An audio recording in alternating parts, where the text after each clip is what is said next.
The keys to Broken Creek Ranch. The dust swirled thick as molasses around the ramshackle auction platform in the dying town of Clearwater Gulch. Sam Morrison stood at the back of the sparse crowd, his weathered hands gripping his hat brim as he watched the spectacle unfold before him. The auctioneer, a bloated man named Jeremiah Watts, swayed dangerously on the makeshift stage, his words slurring together like water through a cracked dam. "What am I bid for this fine young lady?" Watts bellowed, gesturing wildly at the young woman standing beside him. She couldn't have been more than 20, with auburn hair that caught the late afternoon sun and green eyes that held more fire than fear. Her dress was simple but clean, and despite her circumstances, she held her chin high with a dignity that made Sam's chest tighten. The crowd was thin, mostly drifters and opportunists looking for cheap labor or worse. Sam had only come to town for supplies, but something about the girl's defiant stance made him linger. He'd heard whispers that she was the daughter of a deceased preacher, sold to pay her father's debts to men who cared nothing for her welfare. $10, called out a greasy man in a torn vest. 15, shouted another, his leer visible even from Sam's distance. The girl's jaw tightened, but she didn't flinch. Sam found himself stepping forward before he realized what he was doing. $100, he called out, his voice cutting through the desert air like a blade. The crowd turned to stare at him. This tall, lean stranger with silver threading through his dark hair and eyes the color of winter storms.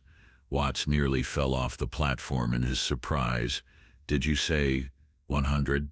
The auctioneer stammered. "I did." Sam pulled a roll of bills from his vest pocket. Cash money. The other bidders grumbled and dispersed, knowing they couldn't match such a sum. Watts grinned greedily and banged his gavel. "Sold to the gentleman in the back." As Sam approached the platform, the young woman studied him with those penetrating green eyes. When he offered his hand to help her down, she hesitated for just a moment before accepting it. "Name's Sam Morrison," he said quietly as Watts counted his money. "I own the Broken Creek Ranch about 15 miles north of here." "Elizabeth Hayes," she replied, her voice steady despite her circumstances. "And I suppose I should thank you, though I'm not certain this situation is much improved." Sam looked at her directly. "Miss Hayes, I want you to know something right off. You're not my property, despite what that drunk fool just declared. You're free to leave whenever you choose. But if you're willing, I could use help running my spread, and you'd have a roof over your head and food in your belly." Elizabeth studied his face, searching for deception or hidden motives. What she found instead was an unexpected kindness, tinged with a loneliness that seemed to echo her own. "What sort of help?" she asked carefully. "Cooking, maybe some bookkeeping if you can cipher. The ranch hands can handle the heavy work. My wife, she passed 3 years ago. Haven't had a proper meal or clean shirt since." His voice caught slightly on the mention of his wife. Elizabeth nodded slowly. "I can do those things. My father made sure I had an education." The ride to Broken Creek Ranch took 2 hours through increasingly desolate country. Sam rode his bay gelding while Elizabeth sat his spare horse, a gentle mare named Buttercup. As they traveled, Sam pointed out landmarks and shared bits of local history, his voice growing more animated as he talked about the land he clearly loved. The ranch, when it finally came into view, was larger than Elizabeth had expected. The main house was a sturdy 2-story structure with a wide porch that wrapped around 3 sides. Several outbuildings dotted the property, and she could see cattle grazing in distant pastures. It spoke of prosperity, or at least it had once. "It's beautiful," Elizabeth said, and meant it. "My father built the original cabin," Sam replied, dismounting and helping her down. "Sarah and I added onto it over the years, had plans for—" He trailed off, then shook his head. "Well, plans change." The inside of the house told the story of recent neglect. Dust covered most surfaces, dishes sat unwashed in the kitchen basin, and clothes were scattered about like fallen leaves. But the bones of the place were solid, and Elizabeth could see the love that had once filled these rooms. "I'll show you to your room," Sam said, carrying her small bag up the stairs. It was going to be a nursery, but we never, well, it's got a good window and stays cool in summer. The room was small but comfortable, with a single bed, a washstand and a chest of drawers. Elizabeth set her bag down and turned to find Sam hovering uncertainly in the doorway. "Mr. Morrison," she said formally, "I want to be clear about our arrangement. I'll work hard for you, but I won't. That is, I expect to be treated with respect." "Of course," Sam said quickly, his face reddening. "Miss Hayes, I wouldn't. You don't need to worry about that." Something in his earnest embarrassment convinced Elizabeth that he was telling the truth. "Then we understand each other." Over the following weeks, Elizabeth threw herself into transforming the house. She scrubbed years of bachelor living from every surface, mended clothes and prepared meals that brought the ranch hands crowding around the kitchen table with grateful smiles. More importantly, she began keeping the ranch's books, and what she found there troubled her deeply. Sam was a good rancher but a poor businessman. He paid his hands generously, often gave credit to neighbors who never repaid him, and had been systematically cheated by the cattle buyer who came through twice a year. The ranch was slowly bleeding money. One evening, as Sam sat on the porch nursing a cup of coffee and watching the sunset paint the sky in shades of orange and purple, Elizabeth approached him with the ledger books under her arm. "We need to talk," she said, settling into the chair beside him. Sam looked at the books and sighed. "That bad? Worse. At this rate you'll lose the ranch within 2 years. Elizabeth opened the ledger and began showing him the figures. "This cattle buyer, Jamison, he's been paying you about 60% of market value for your beef. He said prices were down. They're not. I rode into town yesterday and checked with the telegraph office. Cattle prices in Denver are actually up 15% from last year." Elizabeth's finger traced down a column of numbers. "And look at these debts. Half the town owes you money." Sam was quiet for a long moment. "My father always said a man's word was his bond. These folks are having hard times. Your kindness will put you in the poorhouse," Elizabeth said bluntly. "You can't help anyone if you lose everything." That night Sam lay awake staring at the ceiling and thinking about Elizabeth's word. She was right, of course. Sarah had tried to tell him the same things before she died, but he'd always brushed off her concerns. Now faced with the prospect of losing the land his family had worked for 3 generations, he realized his generosity had become a form of weakness. The next morning, Elizabeth was waiting for him at the breakfast table with a plan. "We're going to change how this ranch operates," she announced, pouring him coffee. "First, we find a new cattle buyer. Second, we collect on these debts, at least the ones we can. Third, we diversify. Horses.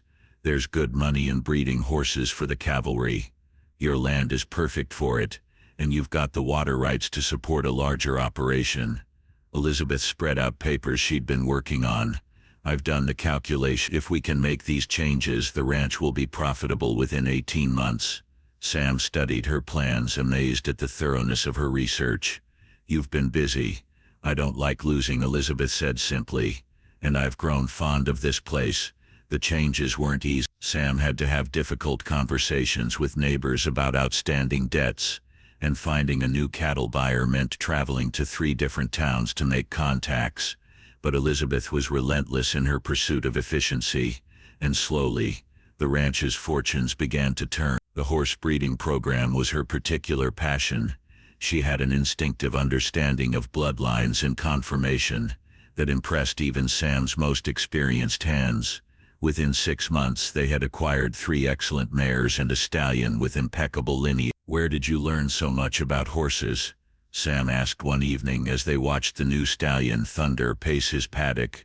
"My father had a small farm before he felt called to preaching," Elizabeth replied. "He bred horses as a sideline. Said God gave us dominion over the animals, but that meant taking care of them properly." She smiled sadly. He would have loved this place. As the seasons turned, Sam found himself looking forward to their evening conversations on the porch. Elizabeth had a sharp mind and a dry wit that kept him on his toes. She challenged his assumptions and pushed him to be better, but she also listened when he talked about Sarah or his dreams for the ranch. One night in late autumn, as the first frost sparkled on the grass, Elizabeth made an observation that would change everything. "You know," she said, wrapping a shawl around her shoulders, "in all the legal papers for this ranch I noticed something interesting." "What's that?" "The land patents are all in your name alone. Sarah's name isn't on any of them." Elizabeth turned to look at him. "That's unusual for a married couple." Sam shifted uncomfortably. "Sarah and we never actually married. Not legally."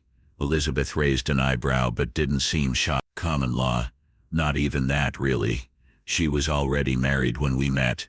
Her husband had gone off to war and never came back, but there was never any official word of his death. We just lived as man and wife. It seemed right at the time. And now," Sam was quiet for a long moment, "now I realize I've been living in the past for 3 years. Sarah's gone, and I can't bring her back by keeping everything exactly as it was when she died." Elizabeth nodded thoughtfully. "Change is hard, but sometimes it's necessary for survival." The conversation turned to other topics, but something had shifted between them. Over the following weeks, Sam found himself noticing things about Elizabeth he'd tried to ignore: the way she hummed while she worked, the competent grace of her movements, the little furrow that appeared between her brows when she was concentrating on the books. Winter arrived early that year, bringing with it a crisis that would test everything they'd built together. A late blizzard caught the herd in the open pasture, and Sam and his hands worked around the clock to drive the cattle to shelter. During the storm, Sam was struck by a falling tree branch and knocked unconscious. Elizabeth took charge with calm efficiency, organizing the rescue effort and tending to Sam's injuries. For 3 days she barely left his bedside as he drifted in and out of consciousness with a severe concussion. When Sam finally woke with a clear head, the first thing he saw was Elizabeth slumped in a chair beside his bed, dark circles under her eyes from exhaustion. She had kept the ranch running, the books updated, and watched over him without complaint. "How long?" he asked, his voice hoarse. Elizabeth startled awake. 3 days. "How do you feel?" "Like I've been trampled by a bull." Sam tried to sit up and immediately thought better of it. "The cattle? Safe. We lost 2 head. But that's better than it could have been." Elizabeth poured him a glass of water. "The hands were worried about you. We all were." Something in her voice made Sam look at her more closely. "Elizabeth, don't." She stood abruptly and moved to the window. "Don't say whatever you're thinking of saying. You've had a head injury. You're not thinking clearly." But Sam was thinking more clearly than he had in years. The brush with mortality had stripped away his last pretenses, and he could no longer deny what had been growing between them for months. "I'm thinking that I've been a fool," he said quietly. "I've been so busy honoring Sarah's memory that I nearly missed the gift standing right in front of me." Elizabeth's shoulders tensed. "You bought me, Sam. Don't forget that." "No." Sam's voice was firm despite his weakness. "I bought your debt. You earned everything else through your own merit. This ranch is as much yours now as it is mine." She turned to face him, her eyes bright with unshed tears. "What are you saying?" Sam reached for the drawer of his bedside table and pulled out a small wooden box. Inside were 2 sets of keys, one to the house, one to the ranch office where they kept the safe, and all the important papers. "I'm saying these belong to you. Partnership papers are already drawn up. I had them done last month. You own half of everything." He held out the keys. "And if you'll have me, I'd like the partnership to be more than just business." Elizabeth stared at the keys for a long moment. "Sam Morrison, are you proposing to me while you're flat on your back with a head injury?" "I suppose I am. Though if you prefer I can wait until I'm vertical." A smile tugged at the corners of Elizabeth's mouth. "I think you're still not thinking clearly. I've never been thinking more clearly in my life." Sam's eyes were steady on hers. "I love you, Elizabeth Hay. I love your strength and your stubborn determination and the way you make everything better just by being here. I love that you saved this ranch and my sorry hide along with it." Elizabeth took the keys, her fingers closing around the warm metal. "You realize I'm going to want to expand the horse operation." "Of course you are.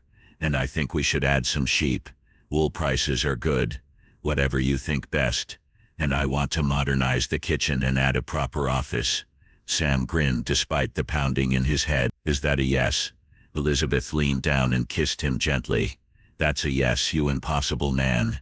They were married the following spring in a ceremony that half the county attended. Elizabeth wore Sarah's wedding dress, not out of obligation but because Sam had asked her to, saying it would honor both the past and the future. The minister was the same one who had officiated at dozens of weddings in the little church, but he'd never seen a bride who looked quite so much like she was exactly where she belonged. As they stood on the porch of their house that evening, watching the sunset paint the sky in familiar shades of orange and purple, Elizabeth fingered the keys that now hung on a chain around her neck. Any regrets? Sam asked, his arm around her waist. Elizabeth thought of that day in Clearwater Gulch, when her world had seemed to be ending. She thought of the fear and uncertainty, the kindness of a stranger, and the long journey that had brought her to this moment. Only one, she said finally.